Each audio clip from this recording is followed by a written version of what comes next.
حياة الدنيا وزينتها نوفي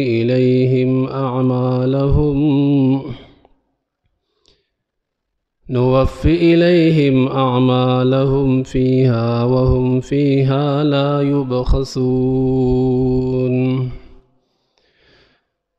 وقال رسول الله صلى الله عليه وسلم: إن الله لا ينظر إلى صوركم وأموالكم ولكن ينظر إلى قلوبكم وأعمالكم،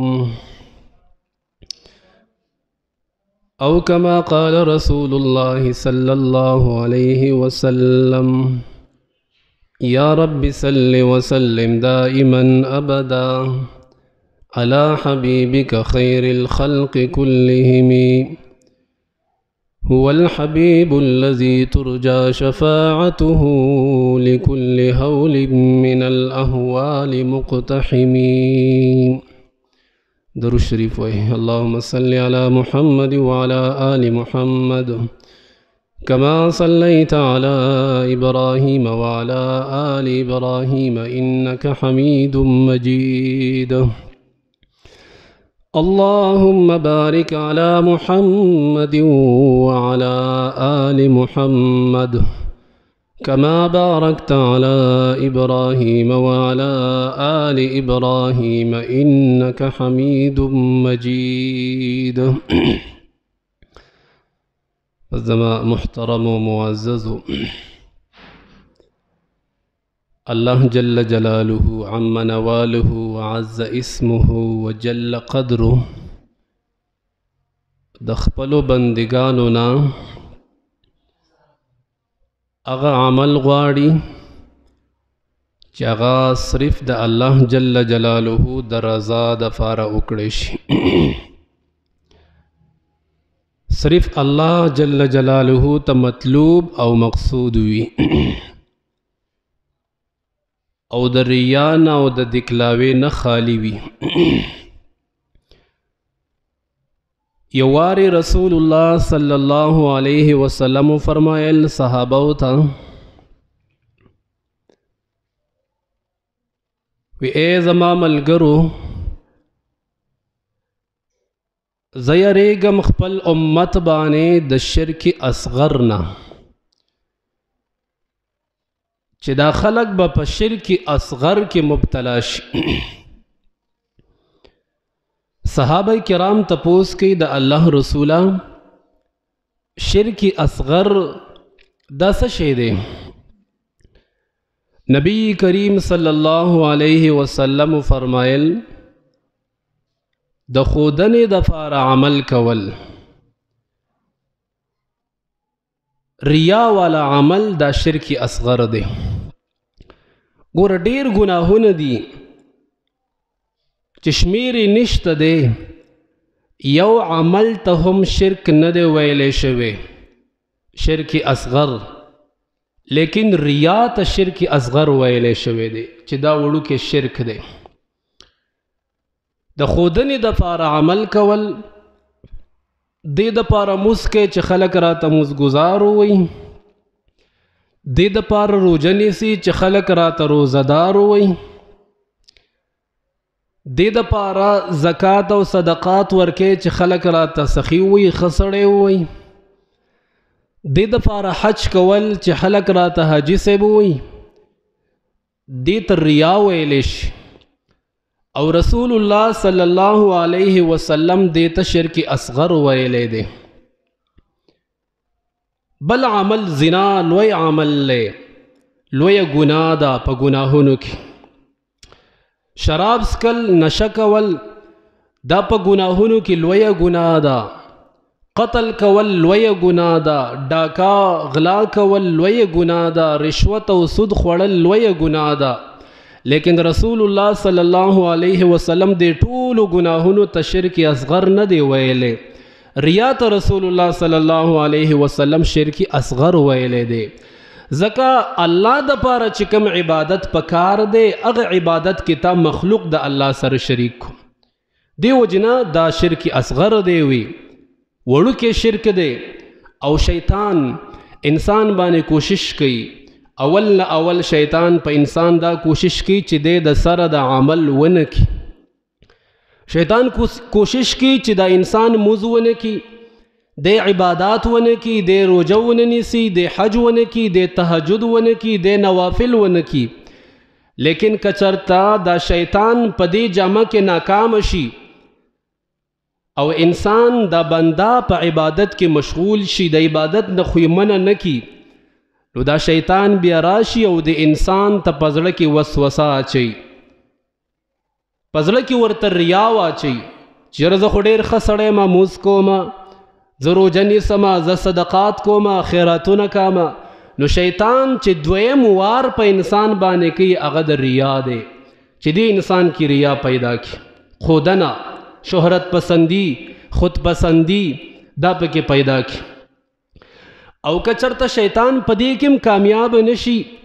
نو بیا دریم نمبر وار شیطان په انسان باندې هغه دا کی چې انسان کې عجب پیدا کی عجب انسان بزال عمل کی دی به کمره کې دننه ځال د شپې عبادت کی څوک به ویني هم نه خود کې شیطان عجب پیدا کی عجب دا چې د ځان ډیر نیک ښکاره شي چې ګوره شپه ده هیڅوک تا ویني نه او ته عبادت لپاسېدلی او د الله عبادت کې ګوره دا خلک بېلمازه خلک دی دا نور خلک خو عبادت نه کوي او ته عبادت کې نو ځان درته ډیر نیک ښکاره شي دا عجب دی دام الله جل جلاله ته مطلوب نه دی دام د الله جل جلاله مقصود هغه نه دی دی وجه نه عمل کول صرف خالص د الله د رضا دپاره وما امروا الا ليعبدوا الله مخلصین له الدین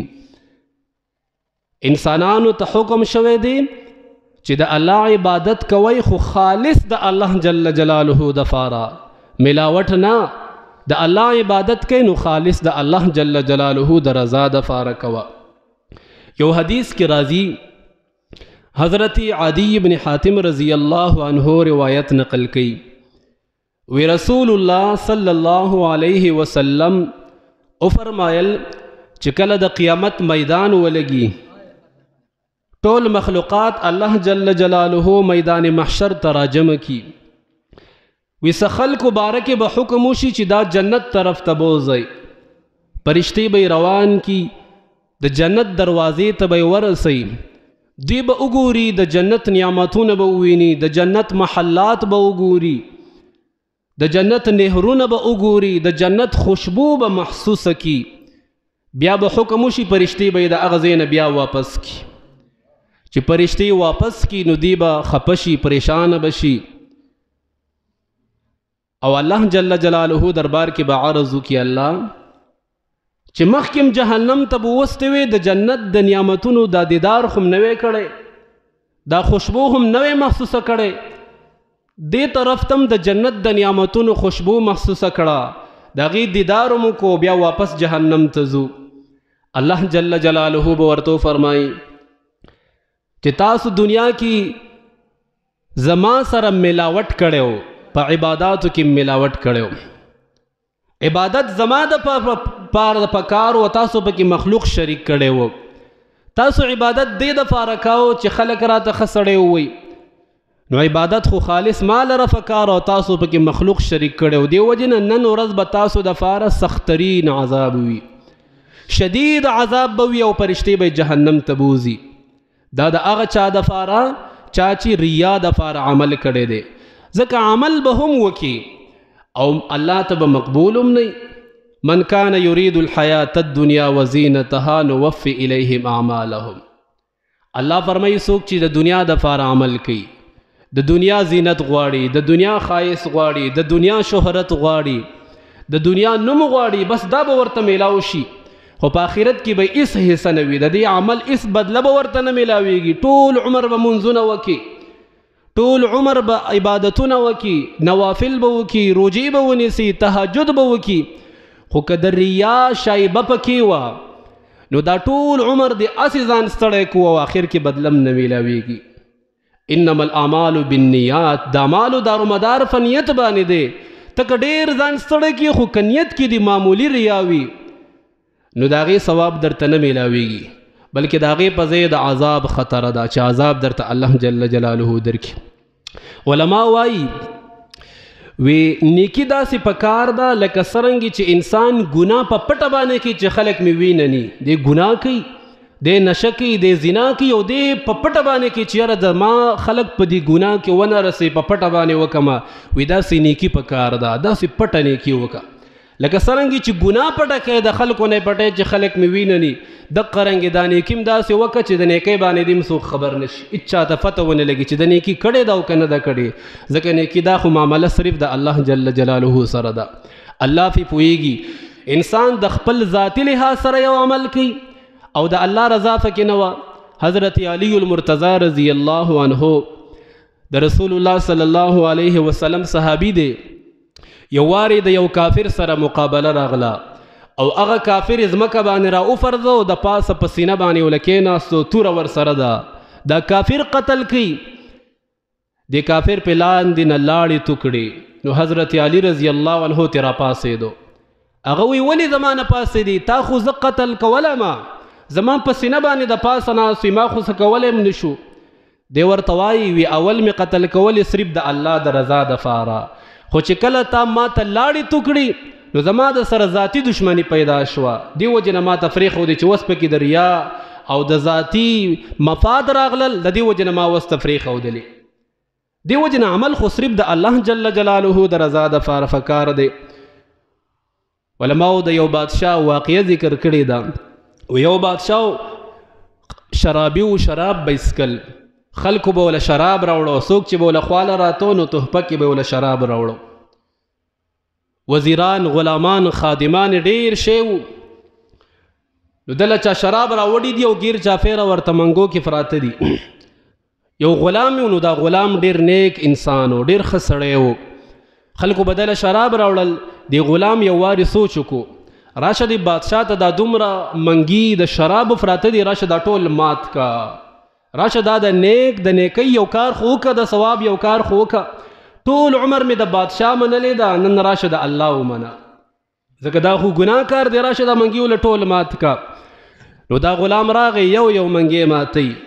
سل منګي بادشاه ته د شرابو ډک پراته دي چې 99 منګي مات کړل ختم کړ یو منګي هغه پرېښودو بادشاه ته به وزیرانو شکایت وکړو چې دی پلانکی غلام خو بادشاه سلامت ستا ټول منګي د شرابو مات کړي دي او دا خو ډېر زیاتې کړی دی دا خو تا سره زیاتې کړی دی حالانکه دا خو ستا غلام دی ستا خادم دی ستا نوکر دی دله خو داسې نو فکر بادشاه غلام راوغوښتو هغه ته وایي وی تا دا منګي ولې مات کړلو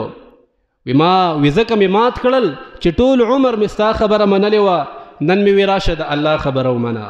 د شراب دا منګي وله ختم که مات که بادشاه ورته وی ټیک ده دا منګي دې مات کړل خو تا پکې دا یو منګي ولې پرېښودو 99 دې مات کړل یو کم سل دې مات کړل دا یو دې پکې ولې پرېښودو نو دی وایي وی دا 99 مې چې مات کړل نو په اخره کې مې یو سوچ راغی په دې 99 کې مې دا سوچو چې دا کار زه کوم صرف د الله د رضا دپاره ټول عمر مې د بادشاه رضا کړې وه او نن د الله رضا کومه خو چې کله د اخرې یو منګی پاتې شو نو زړه کې مې دا خبر راغله دا وسوسه راته راغله چې خلک وایي چې څومره بهادر سړی ګوره د بادشاه منګي مات کړي دي وی چې کله مې زړه کې صرف دا وسوسه راغله ما وی راشه د الله رضا ختمه شو دا فریده دا مه ماتوه دا 99 مې د الله د رضا دپاره مات کړي او دا یو مې ځکه پرېښودو چې په دې کې د الله رضا نه وه دې کې زما خپله خودپسندي راغله دې کې زما خپل نوم کېدو دې کې زما خپل شهرت کېدو دې کې زما خپل ذاتي مفادو نو د هغې وجې نه مې دا یو منګی پرېښودو د 99 ماړه مې مات کړلو دې ته ویلی شي عمل د الله جل جلاله د رضا دپاره دې ته ویلی شي اخلاص سره چې کوم عمل وکړی شي چې د ریا او دکلاوه پکې نه وي د ښودنې د هغې نوم پکې نه وي د شهرت پسندۍ گنجائش پکې نه وي د خود پسندۍ گنجائش پکې نه وي او خالص د الله جل جلاله د رضا دپاره وکړی شي دغه عمل د الله جل جلاله دربار کې قبول او منظور دی دې وجې نه رسول الله صلی الله علیه وسلم ریا ته شرک اصغر ویلی دی چې دې نه ځان وساتئ زما امت چې به مبتلا کیږي په شرک اصغر کې به مبتلا کیږي زما امت چې با خویږي هغه به پر ریا کې خویږي. عمل به کوي، منځونه به کوي، عبادتونه به کوي، حجونه به کوي، عمرې به کوي، روجې به نیسي، لیکن چې کوم ځای کې خویږي هغه به ریا وي، هلته کې به د نوم کېږي، د هغه نوم د وجې نه به زما امت خرابېږي، هلته کې به خویږي، هلته کې به عمل تباه برباد شي. ځکه قرآن کریم کې الله مثالونه ډېر مثالونه دې باره کې ذکر کړي دي. مثل الذین ينفقون اموالهم فی سبیل الله. الله فرمایي هغه خلک چې د الله په لاره کې مال خرج کوي، بیا د هغې دپاره الله جل جلاله تضعیف بیانوي چې د دې څومره ثواب سیوا شو. بیا وروستو الله جل جلاله یو مثال ذکر کوي، وی څوک چې د الله په لاره کې مال خرج کوي خو ریا وي فکي، یا وروستو ښودنه وي یا چاته تکلیف ورکوي هغې پسې. وی د دې مثال داسې دی لکه یو ګټ دی، په هغې باندې خاوره پرته ده او باران پرې راغی، خاوره یې ترېنه ټوله وړه، هغه ګټه او هغه ګټه خالي پاتې شوه، هغه کاڼی خالي پاتې شو. ځکه باران پرې راشي په هغې باندې خس خاوره پاتې نه شي، باران ترېنه خاوره یوسي. وی دقه مثال د هغې عمل دی، دقه مثال د هغې انفاق فی سبیل الله دی چې ریا وي فکي او ښودنه وي فکي، خودپسندي او شهرت پسندي وي فکي، هغه ټول برباد شي، ختم شي. دې وجې نه علما وایي او خیاران وایي وی اووه څیزونه داسې دي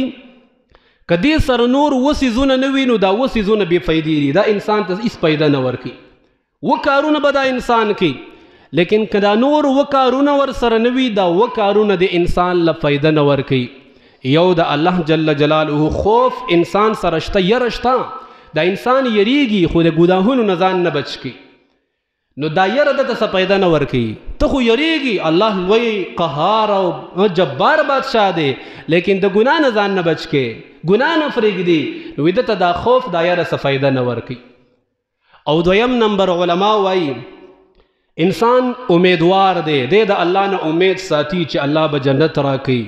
الله به نعمتونه راکوي، د الله نه د ثواب امید ساتي، لیکن طلب پکې نشته دی، طلب نه کوي، نو دا امید دته څه پیدا نه ورکوي چې طلب پکې نشته دی. د ثواب امید ساتي، راشه د ثواب کار خو وکړه که نه، نو تش په امیدونو باندې نه، تش په امیدونو باندې تا ته څه نه میلاویږي چې کله در پکې طلب نه وي. او دریم نمبر علما وایي نیت بغیر د قصد نه وي دا څه فایده نه ورکوي. د انسان زړه کې ډېر نیتونه وي، زه به دا کار کوم، حج به کومه، زه به عمرې کومه، زه به انفاق فی سبیل الله کومه، زه به تهجد کومه، زه به دا کومه دا کومه، لیکن قصد د هغې کار نه دی کړی، عزم او اراده یې پخه د هغې کار نه ده کړې، دا تش نیت وي د انسان ته څه فایده نه ورکوي. او بل علما وایي څلورم نمبر استغفار بغیر د ندامت نه، چې انسان پښمانه نه دی او تش په خوله باندې استغفار وایي استغفر الله استغفر الله، وي دا دته څه فایده نه ورکوي. تر دې چې دا استغفار وي د دې ګناه پورې خاندي، دا ګناه د ده د استغفار پورې خاندي. معصیت را خندمی آید بر استغفار ما، صبح برکب توبه بر لب دل فر ذوق گناه. وی معصیت را خندمی آید بر استغفار ما، لاس کې دې تسبیح دي او په خوله باندې استغفر الله وایي او په زړه کې د نیت د ګناه دی، نو دا تش استغفار وي تاله څه پیدا نه درکوي. او بل علما وایي پنځم نمبر دعا بغیر د عمل نه، انسان دعاګانې ډېرې کوي لیکن عمل نه کوي، نو دا تشه دعا دته څه فایده نه ورکوي چې عمل پکې نشته دی. دعا به فایده درکوي خو چې کله عمل وکړي. او شپږم نمبر علما وایي و انسان ظاهر د شریعت موافق جوړ کړی دی لیکن باطن خراب دی، دا تش ظاهر وي دته څه فایده نه ورکوي. ظاهر کې ډېر نیک سړی ښکاري لیکن باطن د ګناهونو نه ډک دی، زړه د حسدونو او د بغضونو نه او د کینو نه ډک دی، وي دا تش ظاهر چیرې دته څه فایده نه ورکوي، د دې څه فایده نشته دی. او بل علما وایي وی عمل د عمل محنت کول، انسان په عمل کې ډېر جد و جهد کوي، ډېر اعمال کوي لیکن اخلاص پکې نشته دی، وی دا ډېر اعمال د انسان ته فایده نه ورکوي. ډېر عملونه کوي، ډېر منځونه کوي لیکن اخلاص پکې نشته دی، د الله رضا پکې نشته دی، نو دا ټول اعمال تا ته هېڅ فایده نه ورکوي، دا کوششونه تا ته هېڅ فایده نه درکوي، دا ډېر محنتونه دا تا ته هېڅ فایده نه ورکوي. او علما د ریا علامات ښایي چې ریا څه ته وایي. د ریا علامات څه دي؟ چې دا عمل د الله دپاره دی که نه دا زما د خودپسندۍ دپاره دی، زما د نوم دپاره دی. انسان به د دې پہچان څنګه کوي؟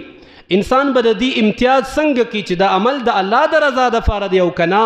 د عمل زه د چا دپاره د ښودنې دپاره کامه دې کې ریا شته دی او که نشته دی نو علما د هغې علامات ښایي او حضرت علی رضی الله عنه د علامات بیان کړي دي یو دا چې دا انسان ځاله وي نو دی سست وي په تنهایۍ کې دی سست وي دی په عمل کې کمزوری وي او چې دویم نمبر دا چې کله د خلکو مخ کې وي نو بیا دی چست وي ځاله یوازې شي نو په مونځ کې سستی کوي عباداتو کې سستی کوي ذکر و اذکار نه کوي او چې کله خلکو ته راوځي مجمع ته بیا د جیب نه تسبیح راوالي د خلکو مخ کې ذکر کوي او چې کله ځاله شي نو بیا تسبیح جیب کې واچي نو دا عمل چې دا ریا ده ځکه دا عمل به الوي د اخلاص دپاره به الوي چې تا ظالم دغه شان کولی که نه نو ځاله خو نه کوي لیکن د خلکو مخ کې کوي نو دې ته ریا ویلی شي دې کې اخلاص نشته دی او بل علما د هغې بل دریم نمبر علامه د هغې دا ذکر کوي چې کله ته یو عمل کوي او د هغې عمل د وجې نه ستا تعریف کېږي نو ته د عمل مزید نورم کوي نو وی دا ریا ده ته نیک کار کوي او خلک تا ته وایي چې ډېر ښه سړی دی نو ته هغه عمل نورم سوا کړي د خلکو د وجې نه نو وی دا ریا ده او څلورم نمبر د ریا علامه دا ده چې ته یو عمل کې او د هغې عمل د وجې نه خلک ستا مذمت بیان کړي ستا بدي بیان کړي چې دا لی کار کتلی دی او ته هغه عمل پرېږدي د خلکو د دې بدۍ د وجې نه د خلکو د دې مذمت د وجې نه نو دا ریا ده دې کې اخلاص نشته دی د خلکو د وجې نه نن سبا موږ وګورو که نه خلک د کیمرې د وجې نه د ډیپټۍ پابندي کوي د نوکرۍ پابندي کوي د کیمرې د وجې نه خلکو غلا پرېښودې ده د کیمرې د وجې نه خلکو د قوانینو د حکومتي او د ادارو د قوانینو پابندي کوي د الله د وجې نه یې نه کوي په د دکان کې تاسو وګورئ غلاګانې به کېتې خلکو اوس کیمرې لګولې دي نو د دکان نه خلک غلا ولې نه کوي وي کیمره لګېدلې د کیمرې په سترګه کې به راشمه نو د کیمرې نه یریږي غلا نه کوي او د الله نه یریږي ستا په اوږو باندې الله پرشتې کې نه ولیدي د هغې پروا دې نه وه د هغې نه دې حیا نه کوله او د خلکو نه دې حیا کوله د کیمرې د وجې نه غلا نه کوي ډریونګ کې غیر قانوني ځکه نه کوم چېرته کیمره به مې راوالي پرچه به راله راکړي نو د کیمرې د وجې نه ته د قانون خلاف ورزي نه کوي او د الله جل جلاله خلاف ورزي کوي د الله نه یریږي د کیمرې نه یریږي دفتر کې که یو نوکر دی او د خپل ډیپټي په پابندۍ سره کې هلته کیمره لګېدلې ده دی څه ټایم راغلی دی دی په ټایم راغلی دی او که نه بې ټایمه راغلی دی تاسو به کتلي مخکې د سکولونو کې د ګوتو لګولو هغه سیسټم نه و نو استادانو خپله خوښه وه چې څه ټایم به لاړو اوس په ټایم باندې حاضري کوي ځکه د الله نه یره نشته دی او د ادارې نه یره ده د کیمرې نه یریږي او د الله جل جلاله نه یریږي ځکه زه د قوانینو پابندي کمه د ډیپټۍ پابندي ځکه کمه چې کیمره به مې راوالي هلته به رانه تنخواه ګډ شي که ګوته مې نه لګولی شوې یا په ټایم باندې زما ګوته نه لګېدلي نو تنخواه کې زما که ټوټي کېږي د هغې وجې نه د ډیپټۍ پابندي کمه دا ټول اعمال دا د ریا علامات دي ځکه دا الله جل جلاله لذا خو پکې شته دی نه دې وجې نه یو حدیث دی فقیه ابو اللیث سمرقندی رحمه الله فرمایي دا د زړه په غوږونو واورئ وی د فقهاو یو لوی جماعت مې ولیدو وی هغې د یو تابعي خبره ذکر کوله هغه تابعي وی د مدینې منورې ته داخل شو چې کله مدینې منورې ته داخل شو څه خلک یې ولیدو هغې داسې مجمع جوړه کړې ده او راجمع شوي دي یو کس ورته ناست دی هغه ورته واعظ نصیحت کوي حدیث ورته بیانوي ما تپوس وکړو دا کس څوک دی چې دا خلک ورته راجمع شوی دی نو ما ته چا وویل وی دا حضرت ابو هریره رضی الله عنه دی دا د رسول الله صحابي دی خلکو ته واعظ نصیحت کې د رسول الله احادیث ورته بیانوي وی دا تابعی فرمایي زه لاړم د حضرت ابو هریره خوا ته کېناستم نږدې ورته لاړم وی ما ورته ویل چې ای ابو هریره یو تپوس ته نه کامه د رسول الله صلی الله علیه وسلم یو حدیث راته داسې بیان کا چې تا په خپله د رسول الله صلی الله علیه وسلم هغه حدیث اورېدلی وي او بیا دې یاد کړی وي او په هغې حدیث باندې ته پوهه شوی هغه حدیث راته بیان کا نو حضرت ابو هریره وی او بالکل یو واری زه د رسول الله صلی الله علیه وسلم سره ناسومه رسول الله صلی الله علیه وسلم ما ته یو حدیث بیان کو وی چې کله دا حدیث شروع کو وی حضرت ابو هریره رضی الله عنه یو چغه کړه بهوش شو وی زه حیرانه پاتې شوم چې دا څه وشو وی لږ ساعت حضرت ابو هریره بهوش شو بیا په هوش کې راغی وی چې کله بیا په هوش کې راغی و ما ته وایي چې یو حدیث ما د رسول الله نه اورېدلی دی چې زه او رسول الله صرف تنها ناستو بل څوک موږ سره موجود نه و د رسول الله نه ما دا حدیث واورېدو وی بیا یې حدیث شروع کو نو بیا یو چغه وواله بیا بېهوشه شو بیا مې انتظار کړ چې دا څه وشو وی دریم ځل باندې بیا حضرت ابو هریره رضی الله عنه چې کله بیا په هوش کې راځي وی ما ته وایي چې ما یو حدیث د رسول الله نه اورېدلی دی او هغه وخت کې زه رسول الله موجود بل هیڅ څوک نه وی په دریم ځل باندې بیا بېهوشه شو وی بیا چې کله په هوش کې راغی ما ته بیا حدیث شروع کو چې رسول الله صلی الله علیه وسلم فرمایي چې د قیامت په ورځ چې کله میدان محشر ولګي الله جل جلاله به 3 کسان راوغواړي یو به د قرآن کریم ماهر عالم او قاری به راوغواړي دویم به الله جل جلاله مجاهد او د الله جل جلاله په لاره کې شهید راوغواړي او دریم به الله جل جلاله یو مالدار سخی راوغواړي الله جل جلاله به د ړومبي نه تپوس وکړي د دې عالم نه به تپوس وکړي چې کوم د قرآن باندې پوه دی د قرآن ماهر دی تا علم کړی علم باندې دې څه کړي دي څومره عمل دې کړی دی دی به وایي الله ما خو علم کړی و ما خلکو ته رسولی دی ما قرآن ویلی و خلکو ته مې قرآن رسولی دی ما احادیث ویلی و خلکو ته مې احادیث رسولی دي او الله ستا د دین محنت مې شپه ورځ کړی دی ټولې دنیا ته مې ستا دین رسولی دی الله به فرمایي چې نه زما دپاره دې نه دی کړی تا خو دې دپاره کړی چې خلک راته پوه ووایي خلک راته عالم ووایي خلک راته قاري ووایي خلک راته دیندار ووایي او وی هغه تا ته په دنیا کې ویلی شوی دی بیا به وی الله جل جلاله دویم کس راوغواړي شهید به راوغواړي چې د الله په لاره کې شهید شوی دی الله بدن ته تپوس وکړي تا څه کړي دي الله ما خو خپل بدن ستا په لاره کې قرباني کړی دی الله ما خو خپله وینه ستا په لاره کې قرباني کړې ده الله زما بدن خو ستا په لاره کې خس خس شوی دی الله زما وجود ستا په لاره کې ذره ذره شوی دی دا د خپل بدن قرباني مې ورکړې ده الله ما ستا د دین دپاره خپل بچي قربان کړي خپل بچی مې یتیمان کړي خپل بیبي مې کونډه کړې وه خپل خاندان مې جوړولی او ستا د دین دپاره مې الله دا کړي دي الله به وفرمایي چې نه دروغ وای فرشتې به ورته وایي دروغ وای دا خو تا دې دپاره کړي چې خلک راته جري ووایي خلک راته بهادر ووایي خلک راته ووایي چې څومره لویه قرباني ورکړه څومره لوی بهادر سړی دی بیا به دا بل سخي راوغواړي مالدار به راوغواړي الله جل جلاله بدن تپوس وکړي تا څه کړي دي الله مال دې را کړی الله دولت دې را کړی الله غنا دې را نصیبه کړې وه او دا ټول مال مې الله ستا په لاره کې لګولی دی مساجدو کې مې لګولی دی په مدارسو کې مې لګولی دی الله تبلیغ کې مې لګولی دی الله ډېر کارونه مې فی د نیکۍ کړي دي الله به وفرمایي چې نه دا سخاوت تی چا دپاره کړی دی دا مال مې در کړی دولت مې در کړی غنا مې در کړې وه سخاوت دی د نوم دپاره کړی دی مال دی د نوم دپاره لګولی دی بیا به وي الله جل جلاله حکم وکړي دا 3 واړه جهنم ته به وځئ او رسول الله صلی الله علیه وسلم فرمایي اول من تسعر به نار جهنم اول چې د جهنم اور 50 سره ګرمولی شي هغه به دغه 3 کسانی و حضرت ابو هریره چې د حدیث بیانوي نو حدیث بیانولی نشي او بېهوشه کیږي ځکه ډېره خطرناکه خبره ده د دین دپاره د ټول کارونه وکړو بیا ثواب هم نشته دی بیا د هغې به وجود جهنم ته ځي او بیا د هغې به وجود د جهنم اور په تا سره ګرمولی شي وی دا حدیث حضرت امیر معاویه رضی الله عنه ته چا ورسو امیر معاویه رضی الله عنه چې کله دا حدیث واورېدو نو په چغو چغو یې وجړل او بیا د قرآن کریم د آیات ولستو من کان یرید الحیات الدنیا وزینتها نوفي الیهم اعمالهم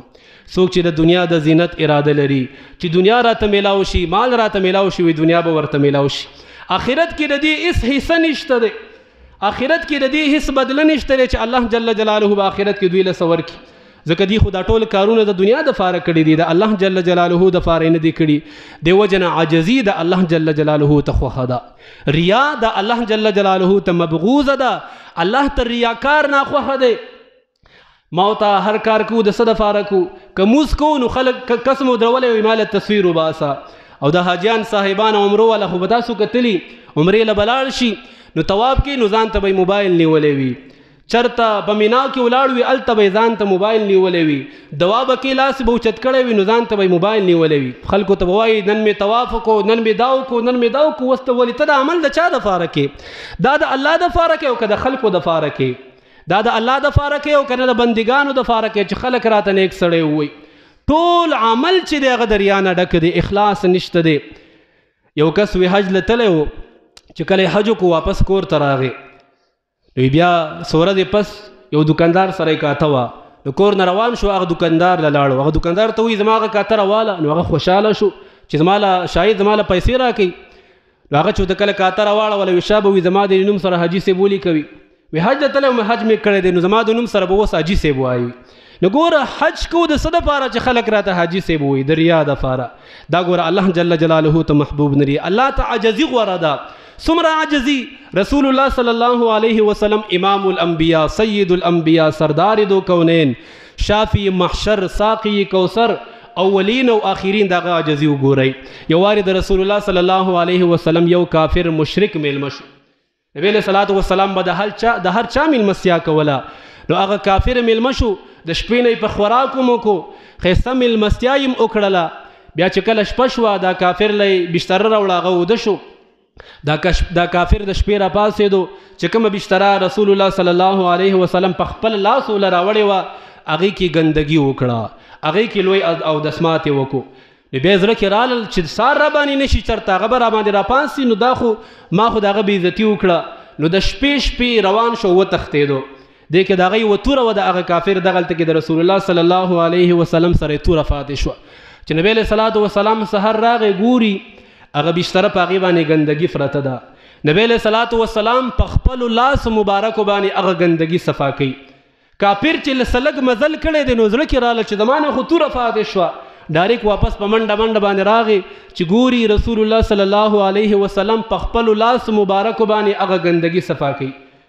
هغه وایي ما نه وي دلته توره پاتې شوه نبی علیه السلام وله توره راواغسته وي دا رواله توره هېڅ ورته م ونه وي دا د رسول الله صلی الله علیه وسلم عاجزي وه